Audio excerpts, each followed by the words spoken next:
discreetly, of course, but handing it to them like, hey, do you notice anything different about this phone? Like, swipe around, maybe hold it next to your current phone. Do you feel like it feels any different? And I'll be first to admit, not as many people immediately noticed it as I was hoping. Like, different people had different things about it that they noticed. Like, there's a really good video by Joshua Chang where he did that same thing. He handed the phone to a bunch of people, and they all had different ways of explaining what they noticed. So some of them didn't notice, but some of them noticed things like text staying more crisp on the screen while you're scrolling. Some people just straight up noticed the better smoothness and touch responsiveness and called that out. So I'll put it this way. Not everyone will notice promotion right away, especially if they're not looking for it.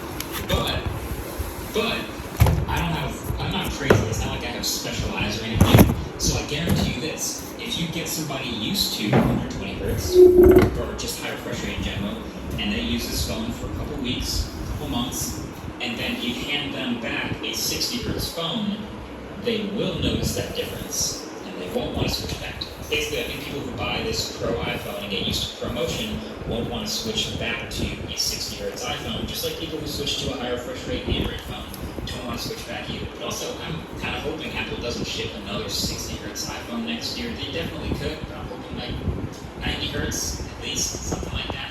Either way, that's my stance on the higher refresh rate, the promotion, the Pro iPhone. Clearly, the implementation, technically speaking, is pretty great. It's super color accurate, it's very bright, it looks great, and it's very smooth. So despite the notch and some apps needing to be updated, it's one of the best looking screens on any phone right now.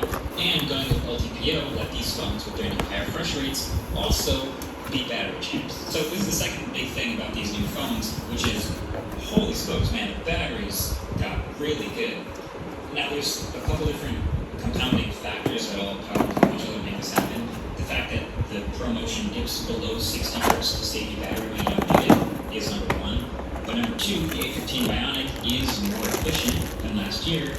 And then the fact that these phones are actually slightly thicker and heavier to support an actually larger battery is a really big difference for it. So the battery inside the 13 Pro is about 11% larger than the 12 Pro, and the 13 Pro Max cell is about 18% larger than the 12 Pro Max. That's not a small amount, and you can actually feel it in the weight. These new phones are about 20 grams heavier than last year. Delicate design of cylindrical glass offers